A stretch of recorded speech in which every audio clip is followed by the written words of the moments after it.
Hello everyone, কেমন আছেন সবাই? সবাইকে স্বাগত জানাচ্ছি মিতুস কিচেনে। বরাবরের মতোই নতুন একটা রেসিপি নিয়ে চলে আসলাম। আমার আজকের রেসিপি চিকেন বান।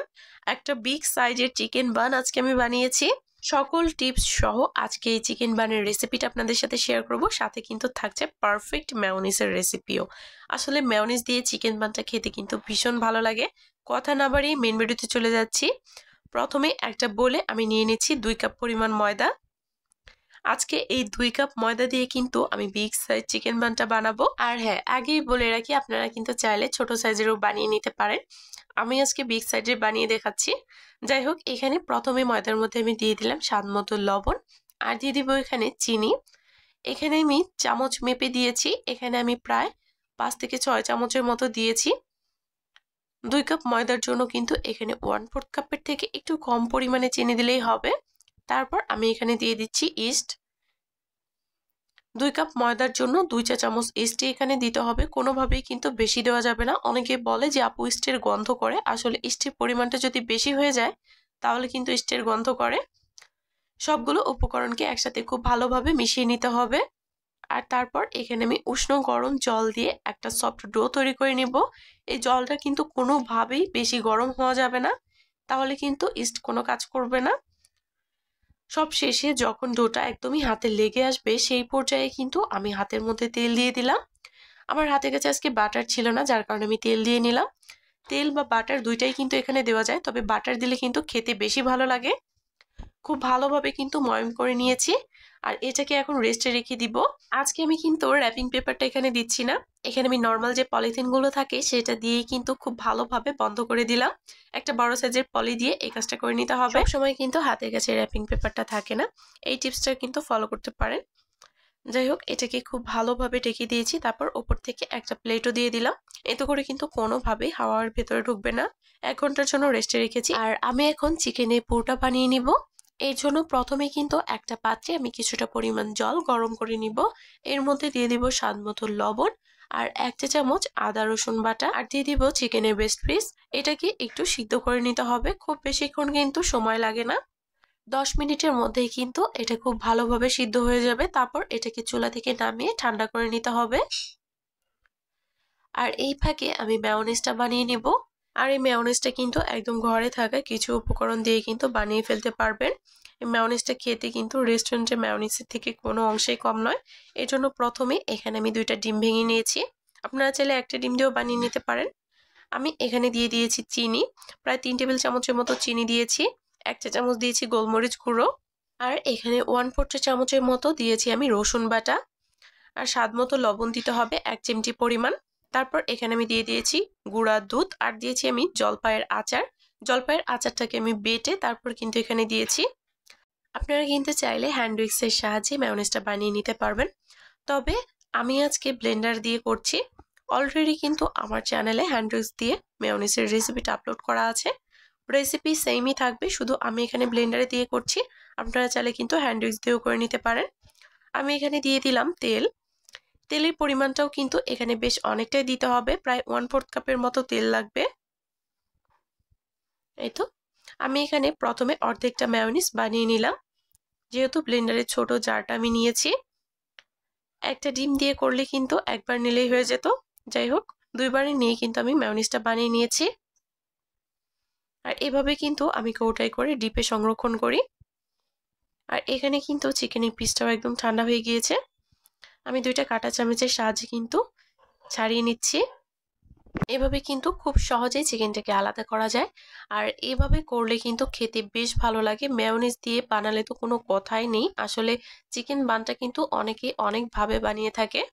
এখানে কিন্তু অনেকেই দুধ দিয়ে সরাসরি প্যানের মধ্যেও ভেতরে পুরটা রেডি করে, কিন্তু আজকে আমি যেভাবে আপনাদেরকে দেখাচ্ছি একবার এভাবে ট্রাই করে দেখবেন, আশা করছি সবার কাছে ভালো লাগবে। খুবই টেস্টি হয় খেতে। যাই হোক, আমি কিন্তু এখানে সম্পূর্ণ চিকেনটাকে খুব ভালোভাবে ছাড়িয়ে নিয়েছি। আর এখানে কিন্তু আমার ডোটাও একদম রেডি। আমি পলিটাকে উঠিয়ে নিচ্ছি। ডোটা কিন্তু ফুলে একদম দ্বিগুণ হয়ে গেছে। ডোটা কিন্তু অনেক বেশি সফট। আসলে ইস্ট কিন্তু ডিপে সংরক্ষণ করতে হয়, তাহলে কিন্তু ইস্ট ভালো থাকে। অনেকে বলে যে আপু ইস্ট ফুলে না। আসলে ইস্ট যদি মুখটা খুলে অনেকদিন বাইরে রাখা হয় তাহলে কিন্তু ইস্ট আর কাজ করে না। যাই হোক, এখানে কিন্তু ডোটাকে আমি একটু ময়াম দিয়ে নিব খুব ভালোভাবে। বোর্ডে কিন্তু প্রথমেই আমি কিছুটা পরিমাণ ময়দা ছিটিয়ে নিয়েছি। তারপর কিন্তু ভিডিওতে দেখানো প্রসেস অনুযায়ী এটাকে ময়াম দিয়ে নিতে হবে। এই কাজটা কিন্তু বারবার করে নিতে হবে, তাহলে কিন্তু রুটিটা অনেক বেশি সফট হবে, একদম পারফেক্ট হবে। একটা স্টেপও কিন্তু মিস করা যাবে না যদি পারফেক্ট বান বানাতে হয়। এখানে কিন্তু আমি খুব ভালোভাবে ময়াম দিয়ে নিয়েছি প্রায় 5 মিনিটের মতো। আর তারপর আমি এখান থেকে কিন্তু কোনো রকম লেচি কাটিনি, যেহেতু আজকে আমি বিগ সাইজ চিকেন বান বানাবো। আপনারা চাইলে কিন্তু এখান থেকে লেচি কেটে নিতে পারেন, তবে প্রসেসটা কিন্তু সেমই থাকবে। আমি এখান থেকে রুটিটা বেলে নিচ্ছি। যে কোনো ইস্ট দেওয়া রুটি বেলতে কিন্তু একটু প্রবলেম হয়, বারবার কিন্তু চেপে চেপে আসবে, একটু ধৈর্য ধরে এটাকে বেলে নিতে হবে। আমি এখানে বড় সাইজের একটা রুটি বেলে নিয়েছি। তারপর আমি এখানে সেই চিকেনটা দিয়ে দিচ্ছি। সম্পূর্ণ চিকেনটাই আমি এখানে দিয়ে দিলাম। তারপর আমি এখানে দিয়ে দিব মেয়োনিজ। আসলে এখানে মেয়োনিজটা দিলে কিন্তু খেতে বেশ ভালো লাগে, আর এই মেয়োনিজটা কিন্তু অনেক বেশি টেস্টি। যারা এখনো এভাবে মেয়োনিজ ট্রাই করেননি, সবাইকে বলবো একবার হলেও এভাবে ট্রাই করে দেখবেন। সবকিছুর সাথে কিন্তু এই মেয়োনিজটা খেতে বেশ ভালো লাগে। এখন এই চিকেনের সাথে আমি মেয়োনিজটাকে কিন্তু খুব ভালোভাবে মিশিয়ে নিয়েছি। আর ওপরে আমি কিছুটা অরিগানো দিয়ে দিলাম। অরিগানোটা যদি হাতে কাছে না থাকে তাহলে কিন্তু স্কিপ করতে পারেন। আমার হাতে কাছে যেহেতু ছিল আমি দিয়ে দিলাম। যাই হোক, সবকিছুকে একসাথে খুব ভালোভাবে মিশিয়ে আমি একটু ছড়িয়ে দিয়েছি, খুব বেশি কিন্তু ছড়িয়ে দেইনি। এখন চারদিক থেকে রুটিটা নিয়ে আমি খুব ভালোভাবে এটাকে সিল করে দিব। ভিডিওতে দেখানো প্রসেস অনুযায়ী কিন্তু কাজটা করে নিতে হবে। খুব ভালোভাবে কিন্তু মুখটা বন্ধ করে দিতে হবে যেন খুলে না যায়। আর আমার হাতে যেহেতু আজকে সময় নেই, আমি কিন্তু এটাকে রেস্টে রেখে দিব না। আপনাদের হাতে যদি সময় থাকে তাহলে কিন্তু এটাকে অবশ্যই রেস্টে রেখে দিবেন 1 ঘন্টার জন্য অথবা 30 মিনিটের জন্য।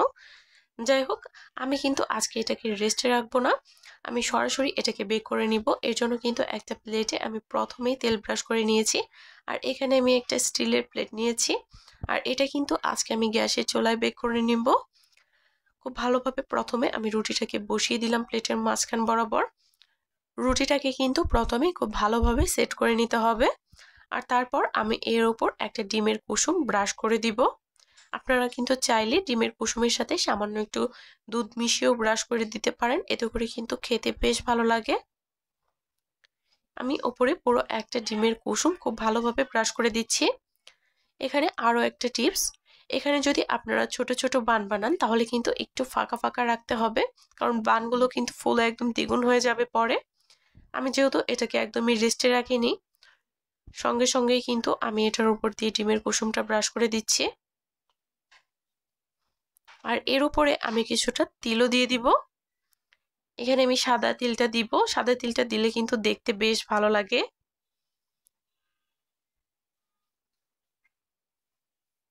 এই তো,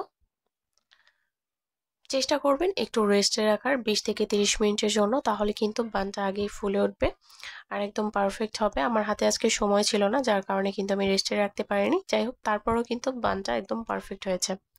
এখানে কিন্তু আমি অ্যালুমিনিয়ামের একটা পাত্র নিয়েছি আর নিচে একটা স্ট্যান্ড বসিয়ে দিয়েছি। ওপর থেকে আমি এই প্লেটটা দিয়ে দিলাম।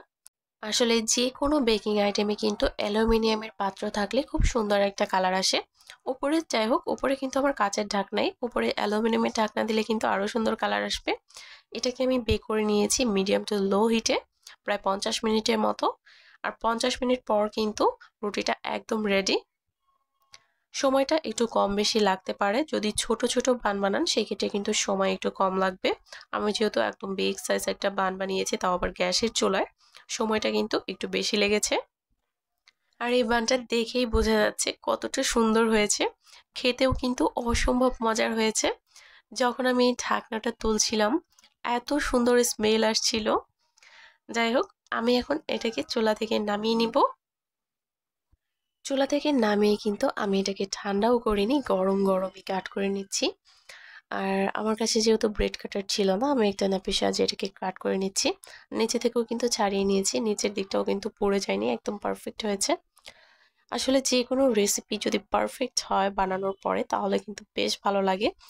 আর এই তো বানটা খেতে কিন্তু জাস্ট অসম্ভব মজাদার হয়েছে। আর যেহেতু এটা বিগ সাইজ বান, আমি কিন্তু কেকের মতো এটাকে কাট করে নিয়েছি। আর একটু দেখিয়ে দিচ্ছি, এখনো কিন্তু এটা বেশ অনেকটা গরম আছে।